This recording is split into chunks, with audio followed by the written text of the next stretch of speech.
Hey guys, long time no see. Let's do some catching up. My name is April. I recently turned 51 years old, and my life is taking me on a brand new adventure. I'm coming to you from my new to me camper, where I'm now living full time, and I have no idea what's going to happen next. So, let me tell you how I got here. I first started dreaming about living in a camper more than a decade ago. It was about the time my son was getting to be adult age. And for the prior 18 years, I had been bound by a custody agreement that left me in a small town in Wisconsin with no opportunities. So even though I had done all the things, I went to college, I got 2 degrees, and I worked multiple jobs, I was still broke and stuck in a place with no opportunities. And I was at the mercy of people who were bound and determined to punish me or no less break my spirit over a surprise pregnancy. But now that my child was turning 18 years old, I was no longer going to be under their thumb. There would be no more legal threats, no more uphill battles, and no more of the counter-parenting that had made my life a living hell. I was finally going to be free, so I wanted to buy a camper and slowly make my way out west until I found my new hometown. So a few months before my son's 18th birthday, I did end up buying an old vintage camper, and that actually didn't work out. So in the end, I sold almost all of my stuff, put what I had in a 2-door car, and just started driving west. I had no idea what I was going to do or where I was going to end up, but I did have credentials to start a career and an independent spirit. And even though the original plan was to drive all the way to Oregon, I ended up in Denver, and I started a career as a high school teacher. And for the first time in my adult life, I started to feel secure. I had a career, I had a steady paycheck, I had health insurance. It all started to sound pretty good. I mean, being a teacher was pretty stressful. It took up a lot of time, but I had my summers to explore, and I thought I had finally made it. But then 2020 happened, and things got weird in 2020, especially for history and government teachers. But fortunately for me, my position was eliminated where I was working, and I was able to collect unemployment until I figured out how to carry on. But sadly, I didn't feel safe returning to a teaching position. My curriculum was being censored, and my every move and word was being scrutinized for silly reasons. And everything that I had spent so much time working for was gone.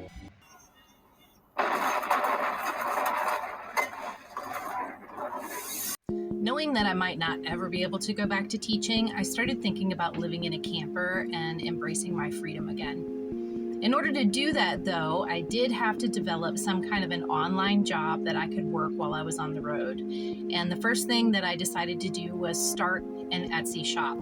I could create digital sewing patterns that would be a passive income. But I still had to pay the bills, and so in the meantime, while my Etsy shop was growing, I worked some seasonal jobs. And I chose to work seasonal jobs because I didn't want to get locked into something long term. I wanted there to be an end date to working at a minimum wage job. After going to college for 8 years and teaching in a high school for 10, I wasn't exactly suited for working minimum wage. Waiting on that heifer, Julio. Fuck you, fuck you, fuck you. You cool. Fuck you, I'm out. And after a few years, the Etsy shop had started creating enough income on a monthly basis that I could reasonably move into a camper and pursue this dream. Unfortunately, 6 months before my lease was up, my son was hit by a car. and he needed to stay with me until he was healed, which took almost a year. It wasn't until January of this year that he was able to go back on his own, and I could consider not renewing my lease and actually going out on the road. Now, the apartment that I was living in had been built in the 1940s. It was falling apart, and the management company was really not doing very much upkeep. Every year the rent went up, and in addition they started adding on different fees, like a maintenance fee, even though they obviously weren't doing any maintenance, including mowing the lawn. And they were increasingly difficult to deal with as well. They sent me an email in February of last year asking if I was going to renew. And when I didn't answer, they sent me a nasty email about how I was refusing to sign a reasonable lease. Damn! You know, a normal person might say that the tenant declined to renew. So I made my peace with it and decided, now's the time. I'm gonna go.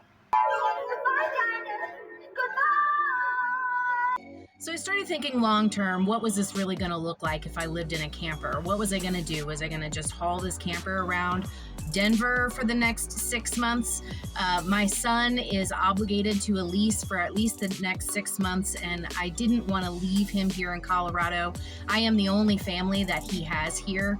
And once upon a time, my family convinced me to move from Maryland to Wisconsin, where they were the only family available. And then as soon as I settled in, they took off and moved away.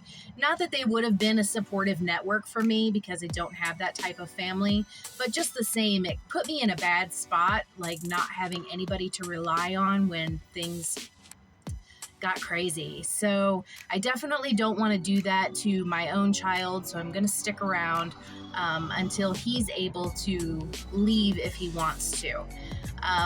So I thought, well, what I can do is buy a little plot of land, and I can put my camper on it and camp, you know.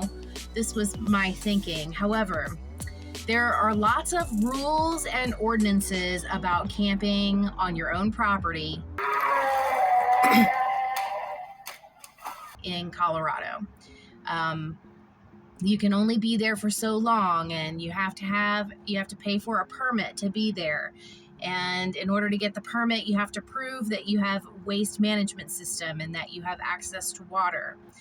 If you want to stay there for any length of time, you have to have a building permit on file. And in order to have a building permit, you need to have a cistern or a well dug and a septic system installed, which can cost upwards of $30,000 out in the desert. You know, all systems combined can be close to $50,000 in addition to the cost of your land. And that was a little intimidating to me, but at the same time I thought, well, it's a camper. If things get overwhelming, I can hook it up and just take it, you know, back to Denver or whatever. So I was looking around the Colorado areas where the land was affordable to me. And it seemed kind of scary because most of the affordable land is out in the high desert, where there's no shade to escape the heat of the summer and very little access to water.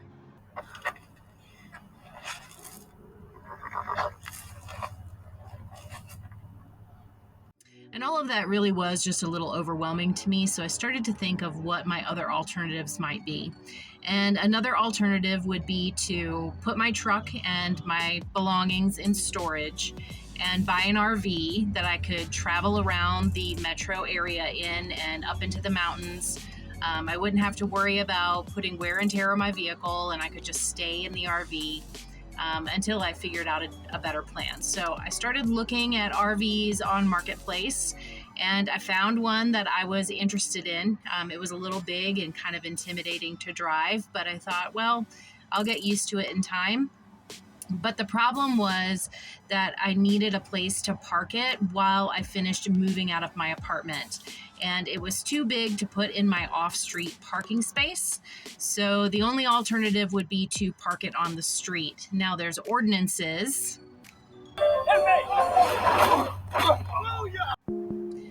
in the city where I'm living, or where I was living, and the limit was 72 hours. So I reached out to the police department, code enforcement. It was an endless chain of asking people if I could please park my RV on the street.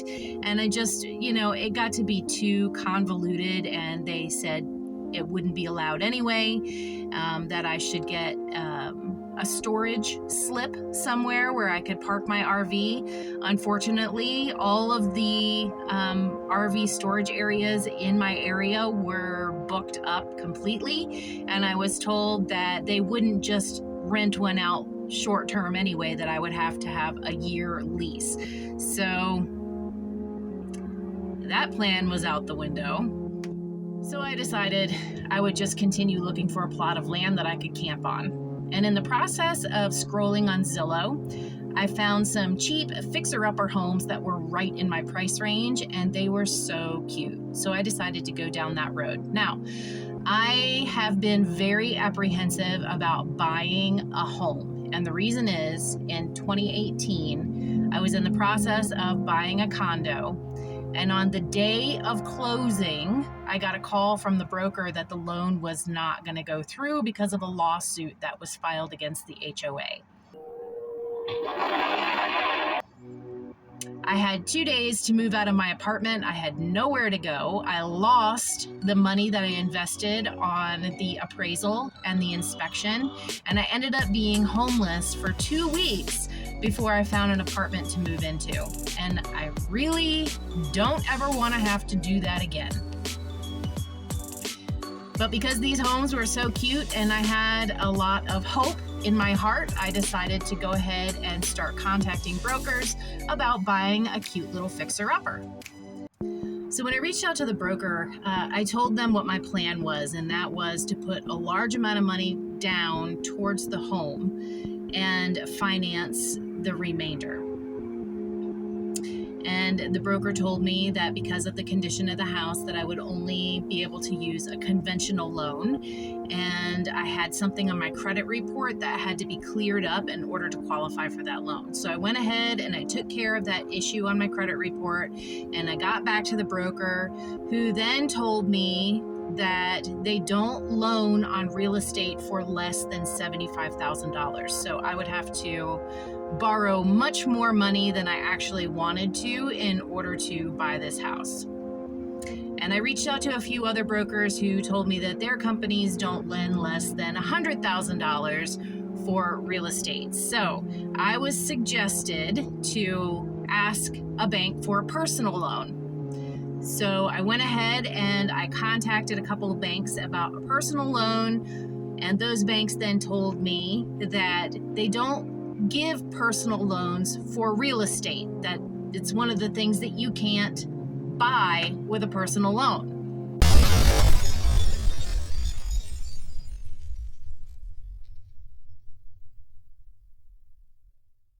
Which was beyond aggravating to me, and I decided to throw up my hands and be done with the whole thing, and decided, well, I don't need a loan to buy a mobile home, so maybe that's what I'll do.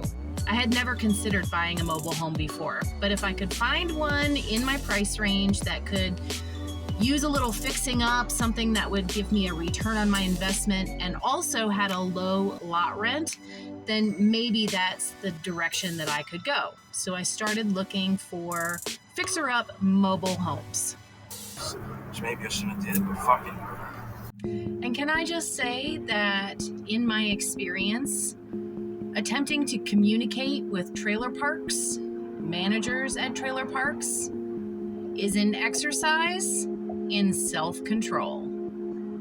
I drove to 4 different trailer parks to look at trailers where the pictures were not the complete story of what was going on, and the managers, in their own words, were far too busy to give me a tour of any of their open units. Get that shit out of here! Let me tell you the story of one of them in Laramie, Wyoming. I drove 4 hours which was a beautiful drive, by the way.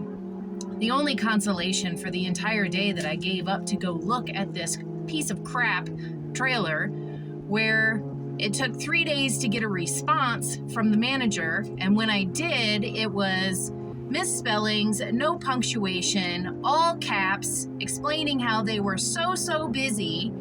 And when I showed up, their entire little manager trailer was decked out in America theme, if you know what I mean, and really just awful people to deal with. So after my 4 failed attempts and 4 days of missed work and driving all over Colorado, which, by the way, I mean, I did get something out of that. The drive did tell me more about what Colorado was all about. But just the same, I was back at square one, not wanting to buy a trailer and thinking again about getting a camper and buying a plot of land. Unfortunately, though, by this time, I had spent 3 months making plans and changing plans and trying to figure things out, and I only had 2 weeks left on my lease, and I had to get something figured out quick. So I moved my belongings into a 5x10 storage unit, and I bought a small camper that I could haul with my truck. I did a few customizations on the camper before I moved in, but on June 30th, my new adventure began. And for now, I'm sticking around to the area of town that I'm familiar with until I feel comfortable with the driving.